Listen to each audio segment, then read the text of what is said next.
Welcome to Straight Talk with My OBMD podcast. Join me for a bi-weekly discussion on topics most relevant to women's health today. We are your source for medically accurate, real-world advice and all things related to your health and well-being as a woman. From menses to menopause, we've got you covered. I'm your host, Dr. Dayna Smith, a fully practicing, board-certified OBGYN physician with close to 20 years experience. I am also the founder of the website that is 100% dedicated to women's health, myobmd.org. At myobmd.org, we write in all aspects related to women's health.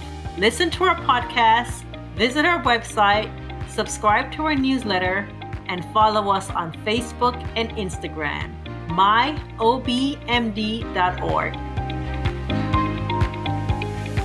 Hello, and welcome to another episode of Straight Talk with My OBMD. I'm your host, Dr. Dayna Smith. Today, we're going to be talking about something that some of you may find a little uncomfortable. We're going to be talking about libido, sexual libido for women. What happens when that is simply decreased or possibly even non-existent? Let's talk about that. Welcome back to Straight Talk with My OBMD. Today, we're going to be talking about sexual dysfunction in women and decreased libido. And I have to admit, even discussing this topic on this podcast today, I was a little hesitant in talking about it. And I had to check myself because I'm like, hey, this is something that we do need to discuss and do need to bring to the forefront of our conversation. So let's get into that and discuss decreased libido and sexual dysfunction in women. What is it? How does it happen? And how is it treated? And I'm your host, by the way, Dr. Dayna Smith, founder of myobmd.org, the website dedicated 100% to your health. And on myobmd.org, everything that I'm discussing in this episode is featured on the website. So please go to the website, read up some more about this topic. Let me know what you think. If there's something that you'd like us to cover that you just don't see covered as yet, please drop me an email, reach out to me on social media, and let me know. And we'll be sure to put that in queue to get it done. We are here for you. So let's talk about decreased libido, okay? And sexual dysfunction in women. So we know that sex is something that we experience in life, in adulthood and maturity, let's say. And as we get older, there's no reason that this activity should stop, okay? Experiencing physical pleasures of intercourse is something that is a natural part of what we're meant to experience. And so it's just a part of a healthy existence. Okay. Now, mind you, it's not the only part. Of course, there are other things, and some people choose not to engage in that, and that is fine. However, what I don't want is I don't want someone to feel that, hey, I'm of a certain age, and at this age, I should no longer be partaking in this activity. That's a fallacy of thinking that we should do everything to dispel that myth, okay? So let's talk about what exactly is libido and arousal. Now, maybe libido and arousal can be explained by analogy more so than anything else. Now, if you are a sweet tooth, if you have a sweet tooth and you go into a room and that room is filled with all these delicacies, what does that make you want? That makes you want it because you just love these sweets. Same for salty, right? Whatever it is that you want, whether sweet or salty. So our arousal or libido is the desire we have the natural desire we have to engage in physical intimacy. And this is something that we should not expect that to wane as we age. Now, let's look at some statistics, okay? We know that the chance of experiencing sexual dysfunction changes over a woman's lifetime. It peaks between ages 45 to 65. So at that age, between 45 and 65, is the age when a woman is more likely to experience sexual dysfunction. Now, if it's so common, why is it so infrequently discussed?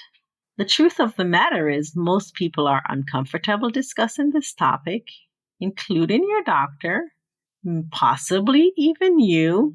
And some people may see that diminished desire not as a dysfunction, but as a normal stage of life. And it doesn't have to be. Sometimes women may go to the doctor and they're a little hesitant to bring up this topic, right?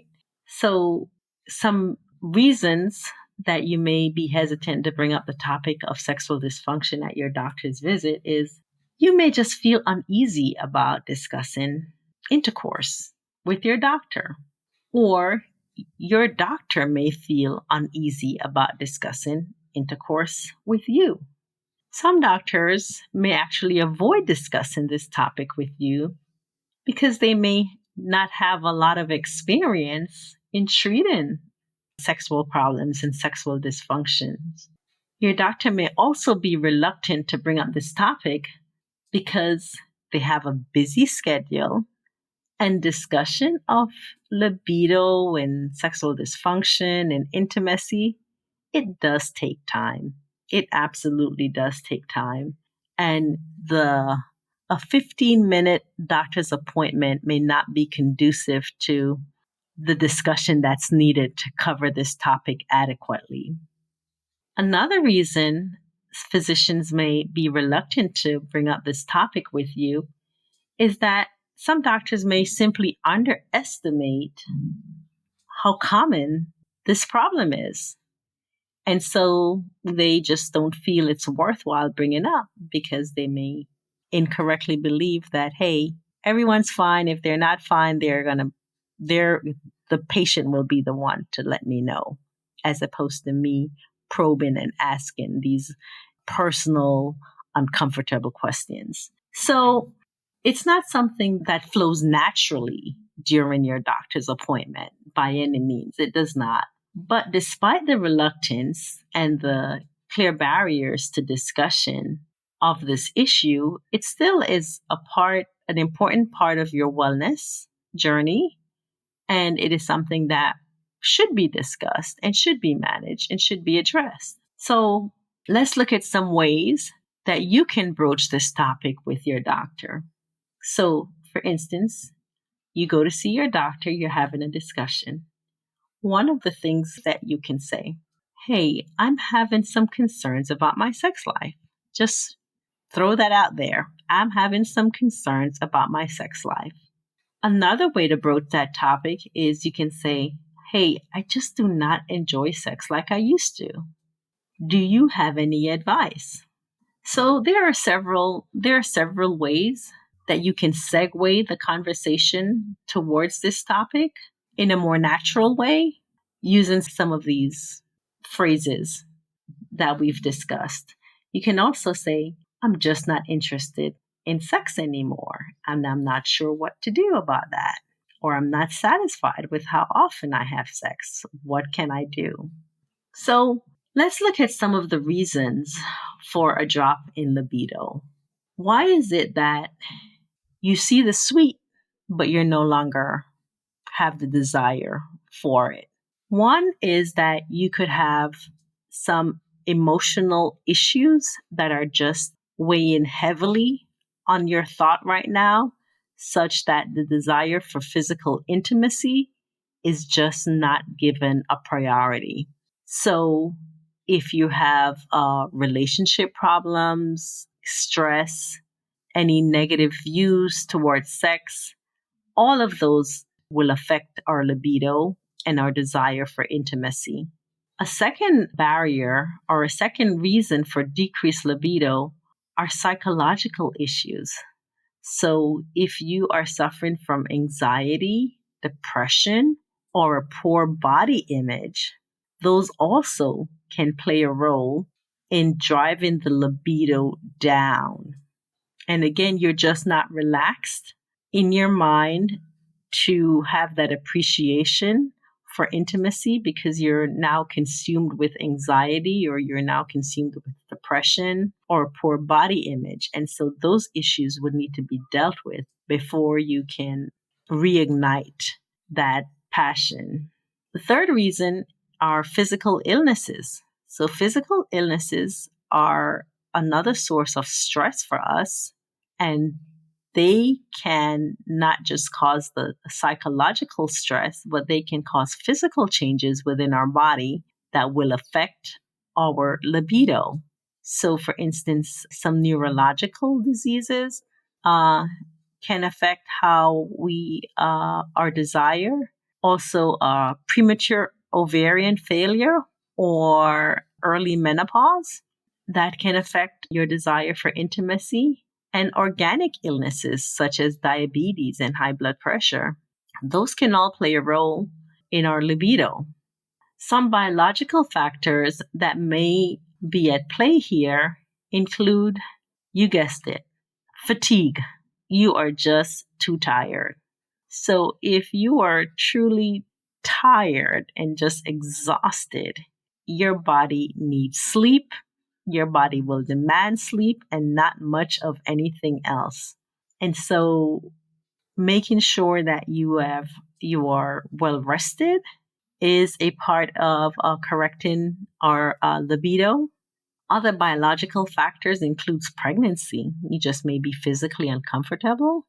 Also breastfeeding and being in menopause can all affect our libido. There are medications that can also affect us in this regard, such as medicines that we use for depression and asthma and high blood pressure and insomnia, just to name a few. Hormones are also a common culprit, and use of hormones can sometimes, depending on what's being used, can sometimes help with libido, but also can hurt your libido as well. And the final medical issue that may stand in the way of your libido is any overuse of alcohol and any abuse of drugs. Those all can and will likely impact your libido. So, in order to be diagnosed, it's called a hypoactive sexual desire or decreased libido. The diagnostic criteria needed is that you would have at least 3 symptoms of decreased libido. The symptoms would have lasted for at least 6 months, and you would be experiencing emotional distress that's caused by these symptoms. Some of the symptoms of decreased libido includes a decrease in interest in sexual activity or a decrease in sexual thoughts or fantasies. You may no longer initiate intimacy with your partner. You may have noticed a diminished desire or excitement surrounding intimacy, and the sexual cues that would have gotten you excited in the past are no longer working.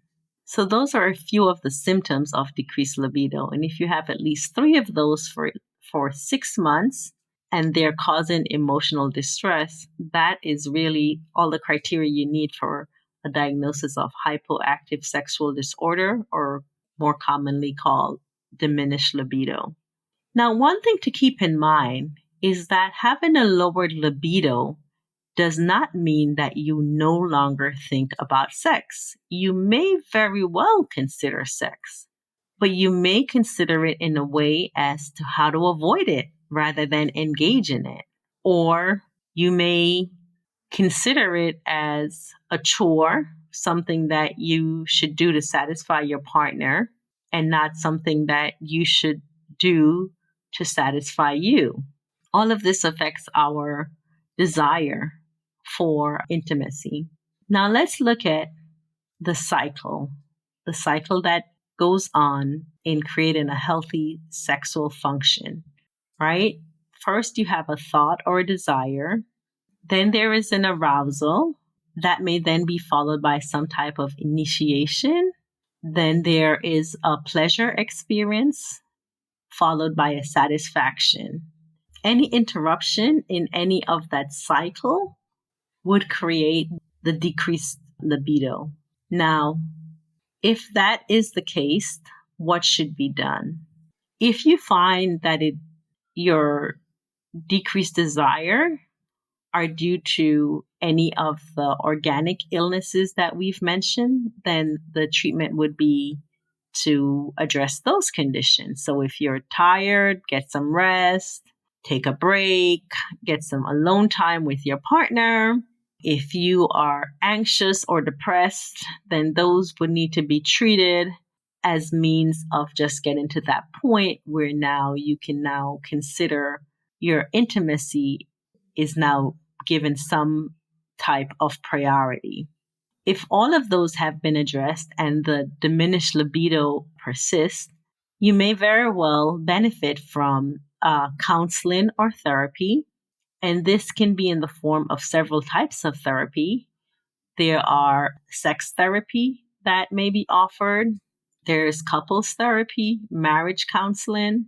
There's also mindful based therapy. And what mindful based therapy does is it helps you to focus on the present. So when you're mindful, your focus is on the now. When we're anxious, our focus tends to be on the past, what we could have, should have, would have done, or the future, what may or may not happen. When our minds are ruminating in the past or fast forwarding to the future, those tend to create anxiety. And so when we have a mindful therapy session, it's a session where you are doing exercises to help your mind's focus back to the present. And by doing so, this may help you to appreciate and re-engage in intimacy. Now, other treatment options we discussed a little bit before: hormones. Hormones are a double-edged sword, right? Because hormones can cause decreased libido, but it can also be used to treat decreased libido. And for us as women, naturally occurring as we age are decrease in estrogen. Our ovaries fail to make as much estrogen as we did before. That is a normal part of aging. This decreased estrogen leads to physical changes within our pelvis that may make intercourse uncomfortable. It also may drive the desire for intercourse down. And so, in order to combat this, you would need to speak with your doctor to see if hormone replacement is appropriate for you, or you could also try gels, creams that may help to reduce the discomfort of intimacy. Now, one hormone that has been looked at is testosterone. Testosterone is the male hormone, but while it's the male hormone, it's also produced in women, but in minute quantities, very, very small quantities. And as we get older, our testosterone levels decline. Okay. So there are some physicians that may treat the decreased libido with testosterone or administration of other hormone. Just be sure that you're well aware of the risks, because the amount that's typically given to you is above the levels that your body would normally produce. And so there are risks of having higher than normal levels of these hormones in our bodies. But that is also a treatment option with hormone replacement with estrogen or testosterone. You need to be aware of the potential side effects of testosterone, including unwanted hair growth, acne, enlargement of the clitoris, and possibly a deepening of your voice. And in some ladies, these side effects may be irreversible. They may not be reversible. So they can be harmful. So it's something that you absolutely would need to be aware of before going down that road. Now, medication. There are medications that can be used to treat decreased libido. You know, these medicines, they can be quite expensive, some of them, and for some, the side effect profile is worrisome. So you have medicines such as ADE, Viagra, and Wellbutrin. The ADE is quite costly, and your insurance may or may not pay for this. And the use of alcohol while taking this medication will make the side effects worse. There is also Viagra. Viagra, which is more commonly used in men, can sometimes be considered as a treatment option in women. Now, the studies regarding Viagra, when used in ladies for decreased libidos, have not been consistent. At this time, it has not been approved for use in women. Now, some physicians may decide to do what's called an off-label use of the drug, meaning use it in a way that it's not intended to be used. But it's not been confirmed that the use of Viagra will improve the libido when used in women. We see that women who are treated with Wellbutrin along with their antidepressants had more desire, arousal, lubrication, orgasms, and satisfaction compared to women who were only taking their antidepressant. Now, let's move on to devices. There are certain devices that may be used to help with arousal, and these are devices that focus on clitoral stimulation. The use of these devices does improve blood flow to the clitoris. However, there have been no well-controlled studies that look at how effective the device is. But because it's a device with little or no side effect, most ladies are open to giving them a try. So I hope you've found this talk of decreased libido in women beneficial. I hope you feel empowered to discuss this topic with your doctor, and know that this is something that can and should be addressed and can and should be corrected. There are different approaches to take regarding the treatment of decreased libido in women, some of which involve medicines, some of which involve devices, and some of which involves counseling or therapy. In speaking with your doctor, I'm sure you'll be able to find the one that best works for you. You can find more about this topic on the myobmd.org website. I'm Dr. Dayna Smith, and I thank you for listening. Thank you for listening to another episode of Straight Talk with My OBMD podcast. To learn more about this topic, visit our website at myobmd.org. Subscribe to our newsletter, follow us on Facebook and Instagram. I can't wait to spend more time with you on our next episode of Straight Talk with My OBMD.